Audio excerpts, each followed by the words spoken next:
Hey guys, Control here. Today I'm here to bring you guys a video on a deck that I like to call Eggo Hunter.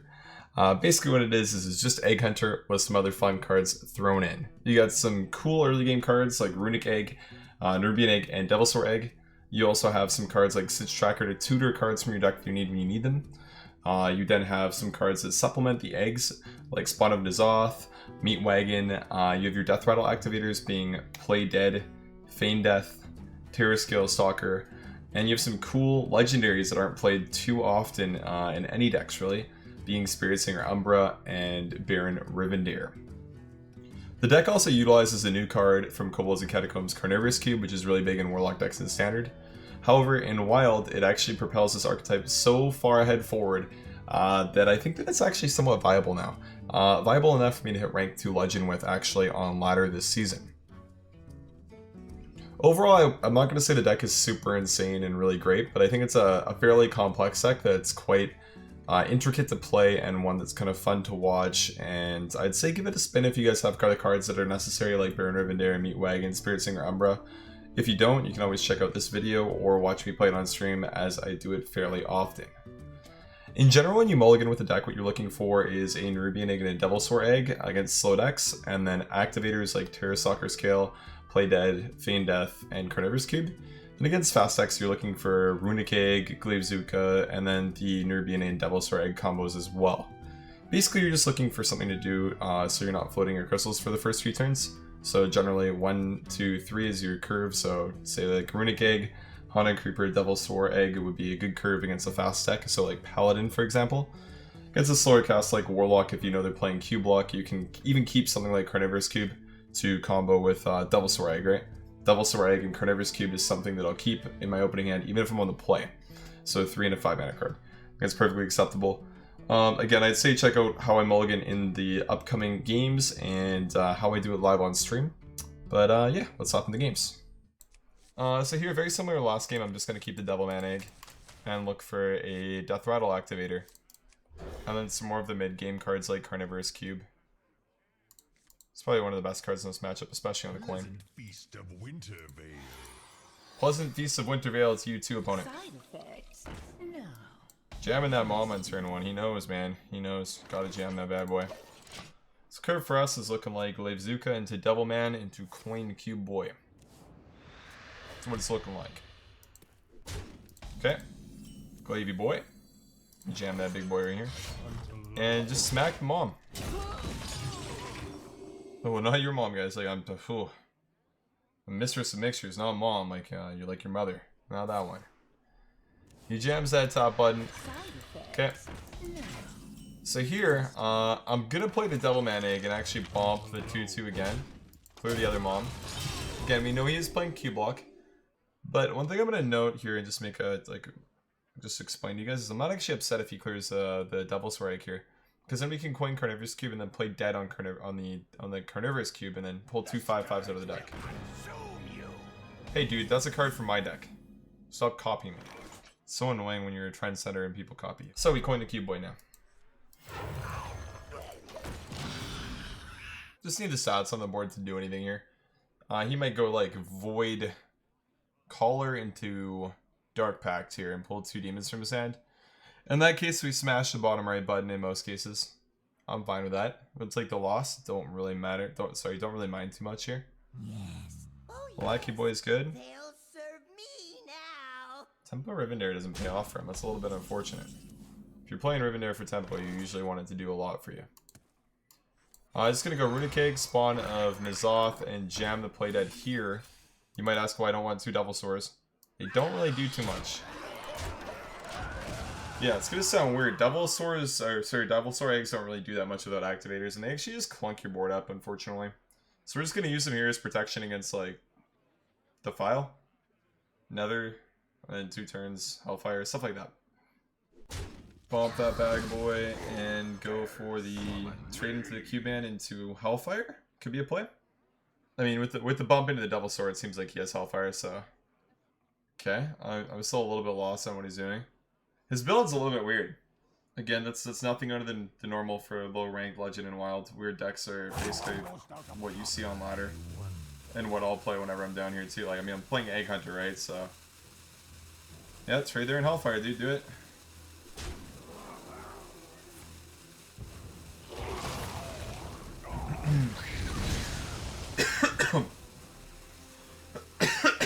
Sorry about that.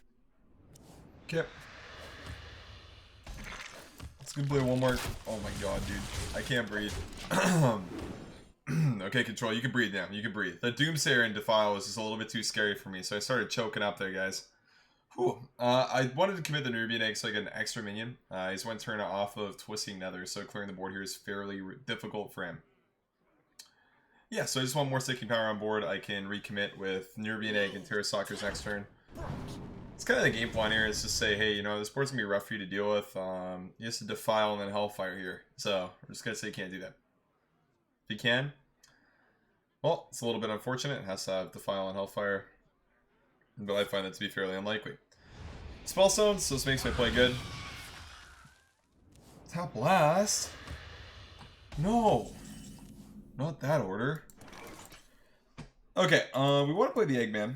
And I think we want to play Creeper. And then I think we want to trade our Nerubian into the 2-1. The 2-1 Kobold Librarian.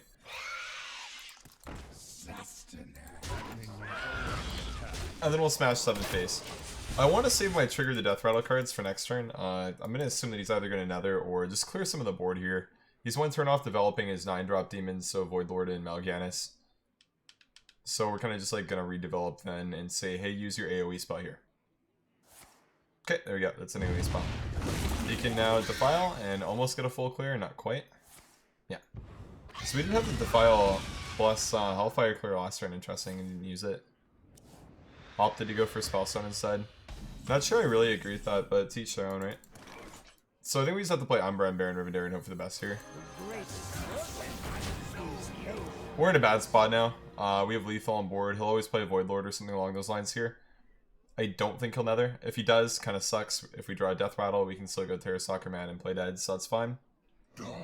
Yeah, big boy. So we hope for something like Spawn and Azoth. That's the best card here we can draw. Wow, Control, you are good at Hearthstone. Thank you guys, I know. Welcome to the stream, everyone. My name's Control. I'm a pro Hearthstone streamer. Thoughts on the board state, guys?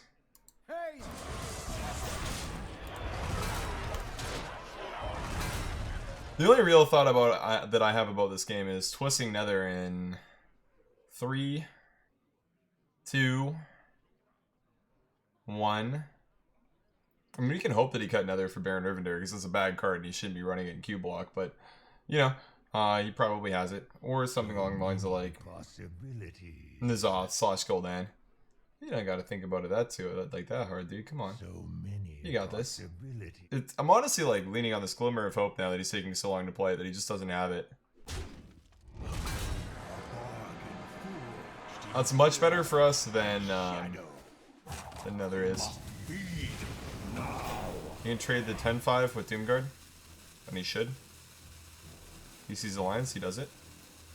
Carnivorous Cube is our best draw. Quickshot could be Carnivorous Cube. Quickshot, one of the 1/3s, I think. Yeah.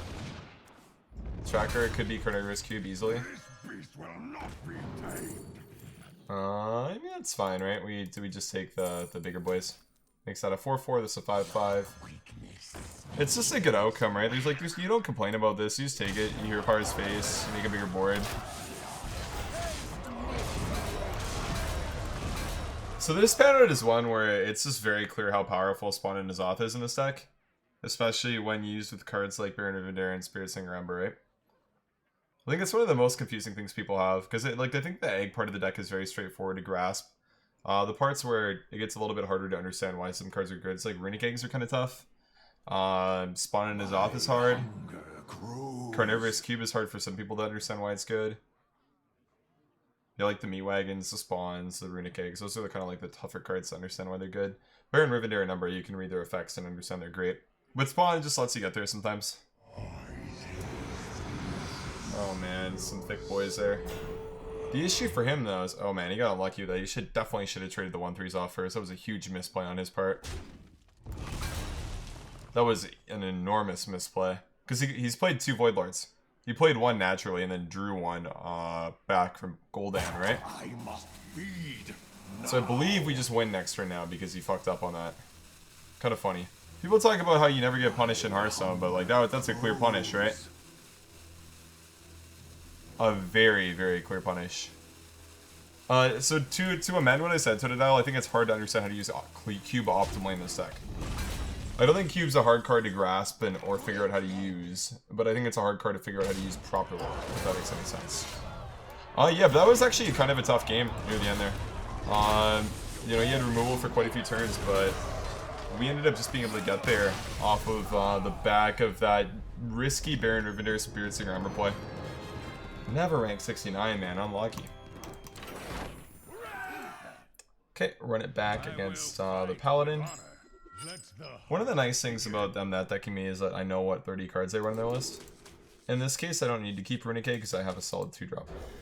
And I'd prefer to pick up something like Play Dead to use with the coin. Terrorscale is fine as well. Tracking on 1 is going to be good now. We had tracking for Play Dead so then we can get a Nerubian Egg on, or sorry, a Play Dead for turn 2 on the coin. I can't go for a long line with Cube in this matchup, I don't think. Pick the Devil Man Egg, it's fine.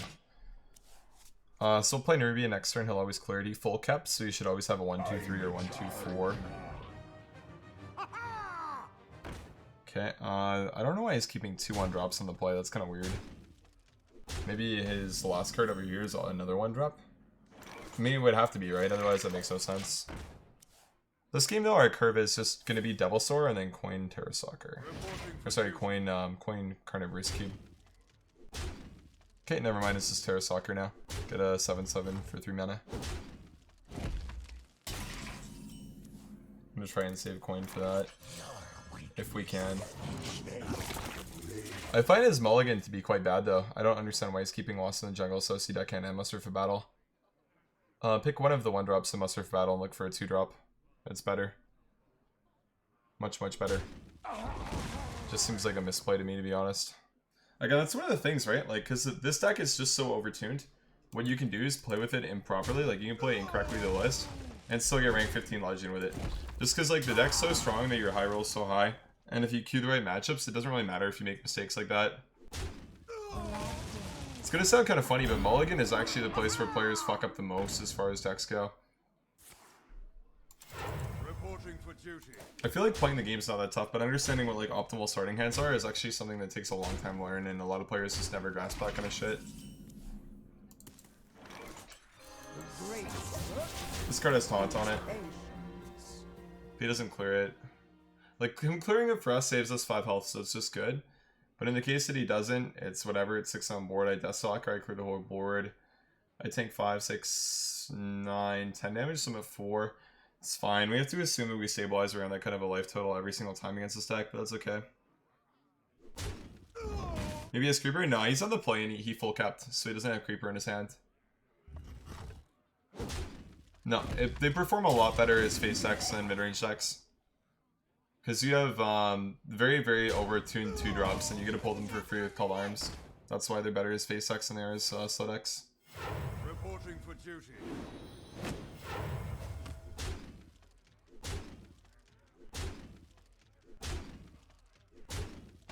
Okay, so that's a very favorable turn for us, so I gotta go coin, Deathstalker Rexxar, and smash him in the head. We gotta play Carnivorous Cube on Nerubian Egg, and get a bunch of 4/4s next turn while maintaining board control, which is awesome. It's very, very good.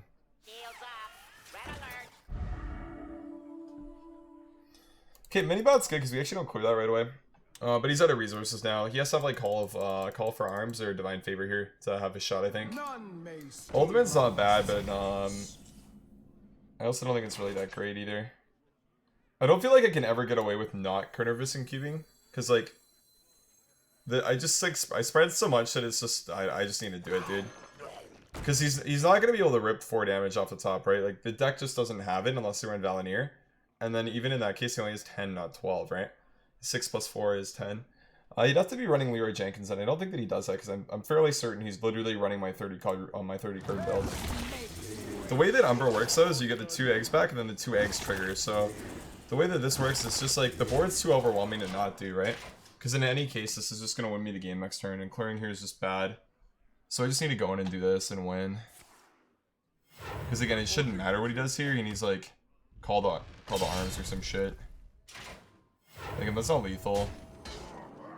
He's not there. Okay, we stabilize. So Rexxar Man was the card that we needed there, and it was really, really good that the card pulled off. He didn't play around it, so we ended up getting the W because of that. The Umbra, man. The Umbra. Going for that risky play on 4, dude. It was worth it.